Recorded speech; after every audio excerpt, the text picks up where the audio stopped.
안녕하세요. 책방차차 달콤 엘리입니다. 오늘 여러분과 함께할 책은 19의 에세이입니다.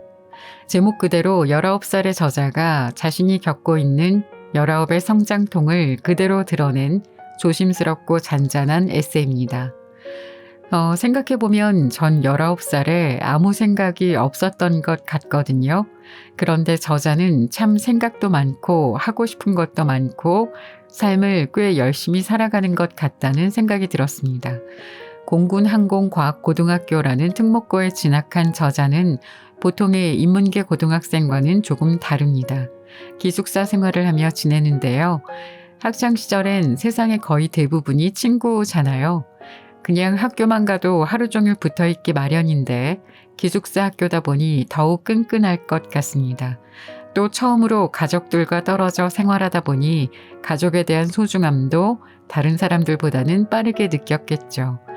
지금 19, 20분에게도 이미 나는 19 시절이 가물가물한다 하는 분들에게도 살며시 미소 짓게 하는 책입니다. 저도 오랜만에 내가 19땐 난 무슨 음악을 들었지? 무슨 책을 읽었더라? 친구들이랑 뭐하고 놀았나? 이런 기억들을 소환해봤습니다. 어른도 아이도 아닌 그야말로 애매한 나이 19. 19으로의 여행 같이 가볼까요?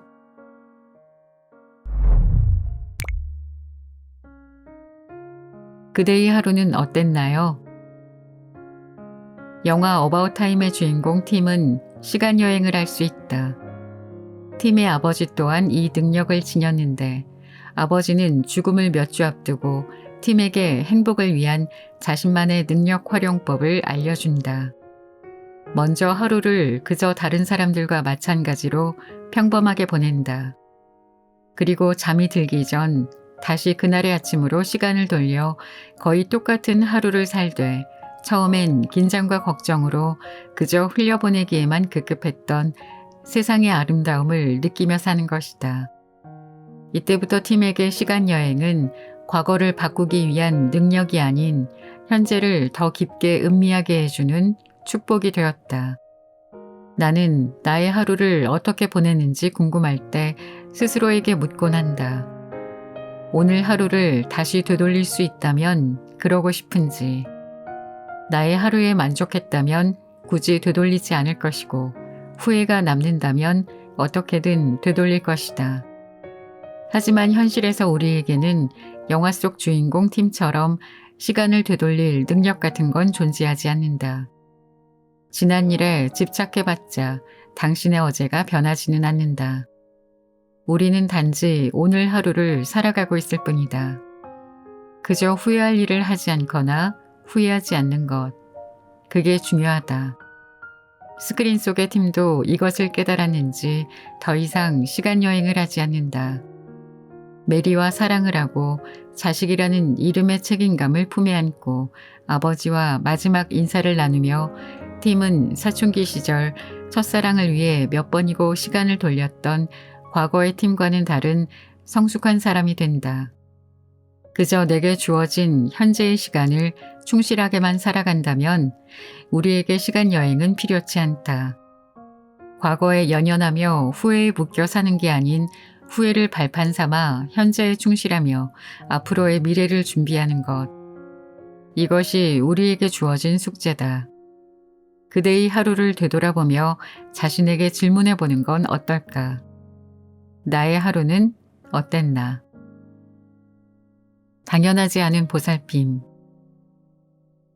어릴 때부터 더울 때든 추울 때든 밖에 나가 노는 걸 좋아하던 나는 1년에 한두 번씩은 꼭 감기에 걸리곤 했다. 그럴 때마다 엄마는 달콤한 꿀 한 숟갈을 탄 따뜻한 물을 주셨다. 기숙사에 와서 감기에 걸릴 때나 아플 때면 엄마가 해주던 꿀물이 어렴풋이 생각이 난다. 가족과 살 때만 해도 아플 때 누군가가 옆에서 챙겨주고 돌봐주는 것이 당연한 줄 알았다. 집을 떠나 학교에 와보니 당연하다고 느꼈던 것은 결코 당연한 게 아니었다. 학교에서 아플 때 곁에서 나를 신경 써서 챙겨주는 사람은 없었고 약한 아래 의지한 채 혼자서 버텨내야 했다. 식은땀이 온몸을 적시고 심할 때면 잠을 설치기도 했다. 엄마에게 아프다고 전화를 해 걱정시키는 게 싫었기 때문에 아프다며 투정을 부리려다가도 손에 쥐었던 핸드폰을 다시 내려놓았다. 그땐 몰랐다. 아주 작고도 소소한 꿀 한 숟갈과 물 한 컵에도 엄마의 사랑이 가득 담겨 있었다는 것을. 고등학교에 입학한 순간부터 벌써 3년이라는 시간을 부모님과 떨어져 지냈다. 처음에는 부모님의 간섭과 잔소리에서 벗어나 자유를 만끽할 수 있을 거라 생각했다. 독립하며 생긴 내 자유를, 새로 맞이할 생활을 기대하며 잠을 설치기도 했다. 하지만 누군가가 날 챙겨주는 느낌이 간절할 때, 어딘가 기댈 곳이 필요할 때는 오히려 부모님 품이 그리웠다. 나이 동기생들 모두 바쁘게 살아가고 있으니 나의 아픔을 털어놓을 곳은 잘 없었다. 다들 자기 삶에 바쁘게 치여 살고 있었기 때문에 감기에 걸려 온몸이 불구덩이처럼 뜨거울 때도 남들은 열심히 사는데 나 혼자 꾀병 부린다는 말이 듣기 싫어 열심히 학과에 임했다. 마냥 어린아이처럼 부모님에게 털어놓기엔 나는 이미 자기 자신을 스스로 챙길 수 있는 나이라는 생각에 그러고 싶지도 않았다. 이런 것 하나조차 참고 견뎌내지 못한다면 평생 의존이라는 커다란 그림자 안에 나를 가둬두게 될 것 같았다. 부모님의 간섭을 피하고 싶거나 온전히 자신만의 공간이 필요하다는 이유로 독립을 하고 싶은 친구들이 분명 많을 것이다. 독립하고 싶은 마음은 물론 잘 알지만 이런 점들도 충분히 고려해 보는 건 어떨까. 집에서 나와 홀로 산다는 것이 그리 쉬운 일만은 아님을 충분히 참고해 주었으면 좋겠다. 그 어디에도 부모님이 그랬듯이 나에게 신경을 써주고 챙겨줄 사람은 없다. 그러니 아마 처음에는 아주 힘들 것이다. 부모님의 보살핌이 당연하지 않다는 것은 함께 있지 않아 보아야 충분히 느낄 수 있다. 부디 이 글을 읽고 있는 10대가 알을 깨고 나오는 그 시작의 때에 두려워도 외로움을 달랠 자신만의 방법을 만들어 나가며 잘 이겨내기를 응원한다. 무한도전. 내 버킷리스트의 한 줄은 언제나 세계 일주가 차지했다. 어릴 적부터 여행 다니는 걸 좋아하던 나의 꿈은 한때 여행이 너무 좋아 손님들과 여행을 하며 여러 나라를 누빌 수 있는 가이드였다. 평소에도 여행 관련 영상들을 찾아보며 방구석 여행을 통해 시간을 보내곤 한다. 유튜버들의 영상은 불가능할 것으로 생각한 세계 일주에 대한 막연한 바람이 허황된 꿈이 아니란 걸 느낄 수 있게 했다. 화면에 비친 그들의 모습은 때로는 돈이 없어 길에서 노숙하거나 끼니를 챙기지 못해 굶주린 채 돌아다니는 등 처량하게 보일 때도 있다. 그럼에도 하고 싶은 것을 하는 그들의 모습은 너무나도 행복해 보였다. 가장 큰 고민은 내가 지금까지 바라왔던 세계 일주를 언제 실천하냐는 것이다. 내 고등학교 선생님은 사모님과 함께 크루즈에 탑승해 세계 일주 여행을 하기 위해 퇴직금을 모으고 있다고 하셨다. 선생님의 이야기를 듣고 당장 세계 일주를 하기에는 비행기표 하나 살 돈 없는 내가 보였고 막연하게 바라기보다 퇴직금을 모아 세계 일주를 계획해야겠다는 생각이 들었다. 그렇지만 5분이라도 더 오래 걸을 수 있고 새로운 사람들을 만나 이야기할 수 있는 열정 넘치는 나의 청춘기에 도전해보고 싶었다. 세계 여행을 한다는 행복한 고민 속에서 시나리오들을 써보기도 했지만 꿈을 가로막는 현실의 벽을 체감할 수 있었다. 냉정하게 바라보았을 때 포기해야 할 게 너무 많았다.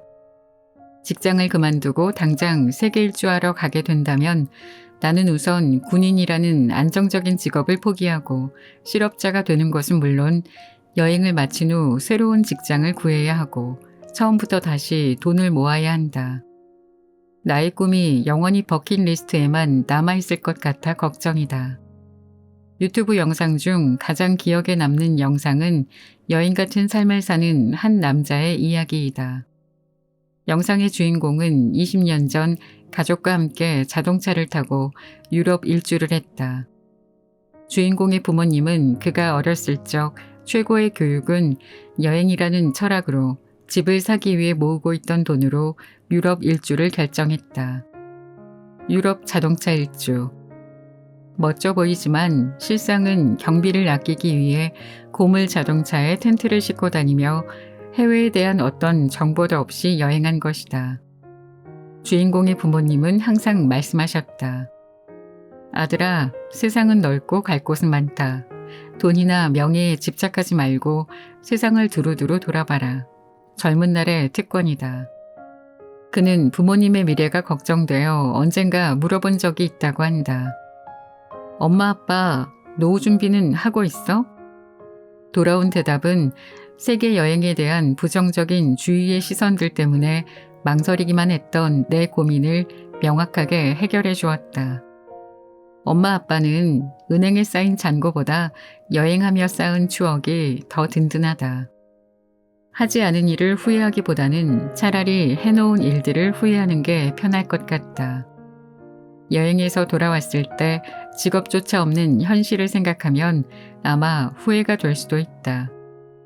하지만 세계 일주를 해보지 못하고 죽는다면 여행을 마친 후 돌아왔을 때의 후회감보다 그 후회가 더없이 클 것 같다. 세계 일주를 통해 새로운 사람을 만난다는 그 설렘을 느끼고 싶다. 새로운 문화를 체험하며 당장 몇 시간 뒤에조차 어떤 일이 벌어질지 모르는 그런 하루에 대한 기대를 갖고 평생 잊지 못할 추억을 쌓고 싶다. 색안경. 여러분이 낯선 유럽의 밤거리를 걷고 있다고 해보자.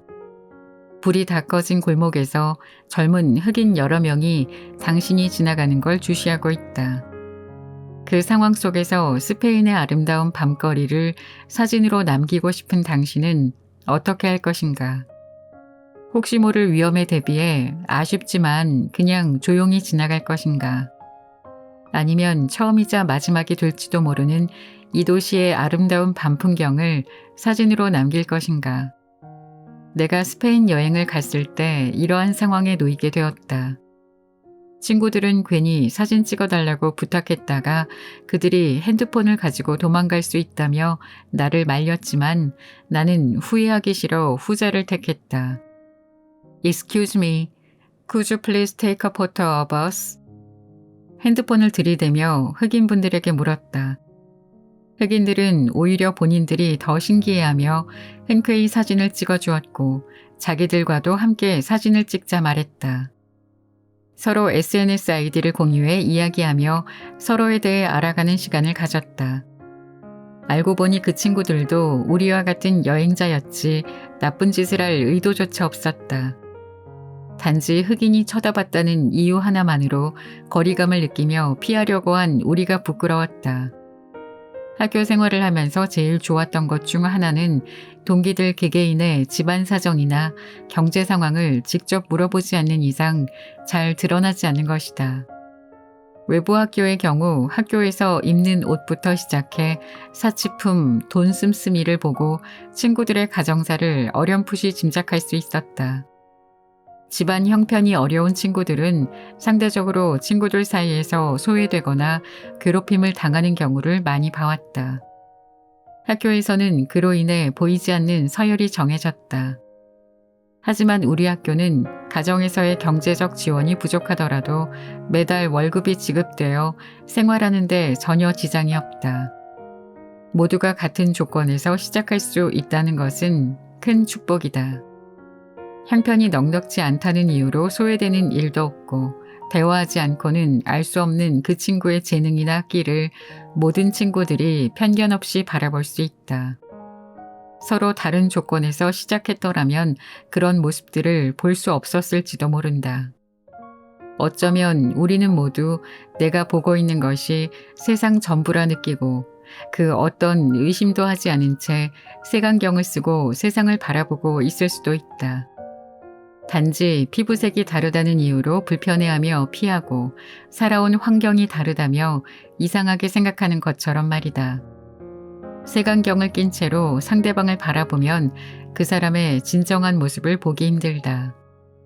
우리는 틀린 게 아닌 다름을 인정하는 자세를 먼저 연습해야 한다. 색안경을 벗을 수 있기까지 꽤나 오랜 시간이 걸릴 수 있다. 하지만 색안경을 벗고 세상을 바라보게 될 때, 장담컨대 그때가 되면 우리는 비로소 지금보다 훨씬 더 많은 것을 볼 수 있을 것이다. 더 돋보이면 어때? 가이드 앞에 있을 때는 손님들이랑 웬만해서는 말하지 말고 유령처럼 있어. 처음 관광사진사 견습을 나갔을 때 사수가 나한테 해준 말이다. 아니 왜? 관광사진사는 사진도 물론 중요하지만 그보다 더 중요한 건 내 서비스를 파는 거 아닌가? 그러기 위해서는 손님들에게 조금 더 친절히 다가가야 하잖아. 이런 생각이 들었지만 현실은 그렇지 않았다. 가이드와 사진사 사이에는 보이지 않는 선이 분명히 존재했고 불문율을 깨는 것은 용납되지 않았다. 이를 배우면서 가장 이해가 되지 않는 부분이었다. 나도 처음 왔을 때 제일 이해되지 않았던 점이 이런 부분이었어. 그래도 어쩌겠냐? 만약 네가 가이드야. 근데 사진사가 나보다 손님들이랑 더 친하다고 생각해봐. 기분이 썩 좋진 않을걸? 저 손님들은 네 손님이 아니야. 가이드 손님이지. 너도 그러니깐 가이드 없을 때만 손님들이랑 말하고 있을 때는 대화하려고 하지 마. 이 바닥도 이런 면에서는 조금 치사하더라. 그렇게 나는 어쩔 수 없이 사수의 말대로 가이드가 있을 때는 손님들에게 일절 말을 걸지 않았다. 학교와는 비교도 될 수 없을 정도로 사회는 누군가가 눈에 띄고 거슬리기 시작하고 자신의 자리를 위협하게 될 때 수단 방법 가리지 않고 그 사람을 배척하려 한다. 나는 분명 내 자리에서 최선을 다하려는 것뿐인데 열심히 하면 할수록 주변에서 하는 소리라고는 재수없어, 나대지 마, 거슬려가 전부다. 이런 말들을 들을 때면 허무해지고 열심히 한 내가 잘못한 건가? 라는 생각도 든다. 하지만 주변에서 이런 비난 섞인 소리를 들었다고 낙담하며 유령처럼 남들이 하는 대로 가만히 있으면 결국 나는 언제든지 대체품으로 갈아 끼워질 수 있는 개성 없는 부품이 될 뿐이다. 실제로 내가 홍콩 손님들과 여행할 때 손님들은 가이드보다 더 살갑게 굴었던 나를 더 좋아했고 여행 마지막 날 손님들은 가이드가 아닌 사진사인 내게 팁을 더 많이 주기도 했다. 가이드도 더 열심히 하지 않으면 자신이 서 있는 자리가 위협받을 수도 있겠다는 걸 아마 나를 통해 뼈저리게 느꼈을 것이다.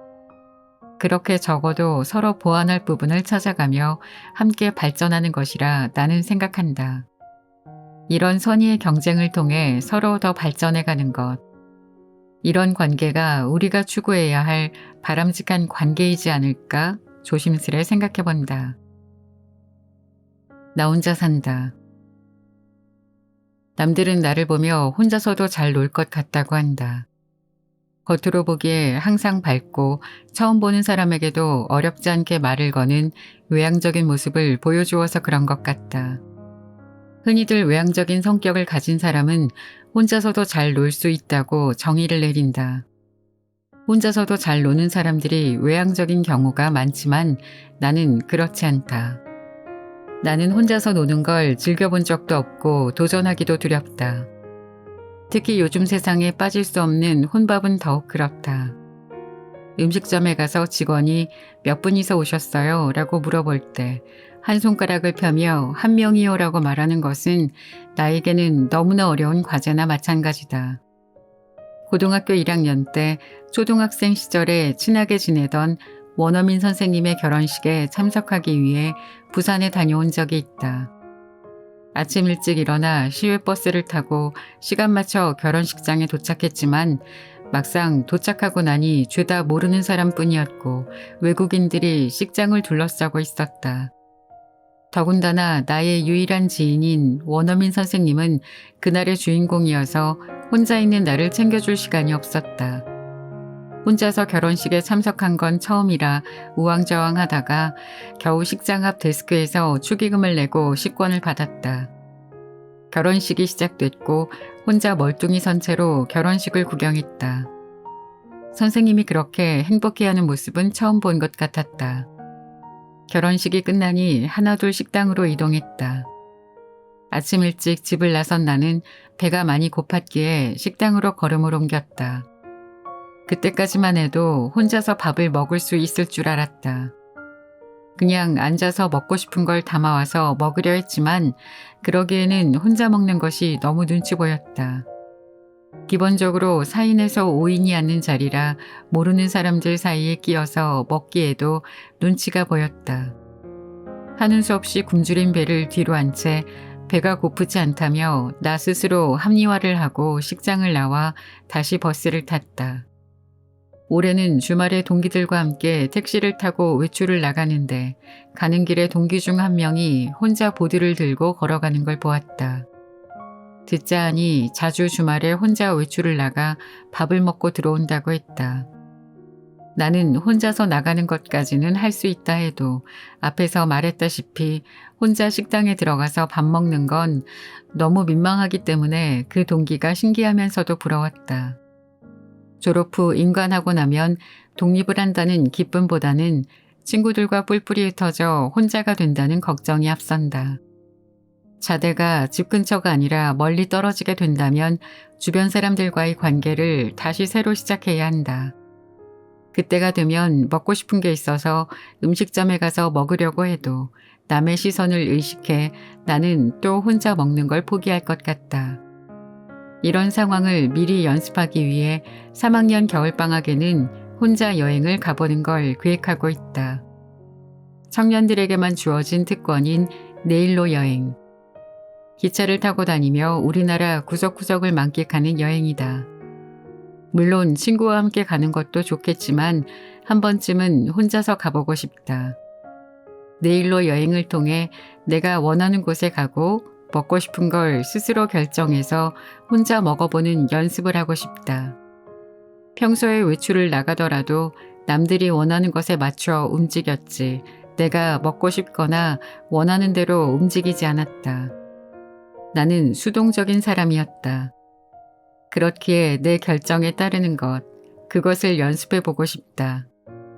여행은 어디를 가는 것이 아니라 누구와 가는 것이 중요하다는 말이 있듯이 그날의 기억을 공유할 수 있는 사람이 없다면 조금 외로울 것이다. 그래도 한 번쯤은 나만을 위한 여행을 가보고 싶다.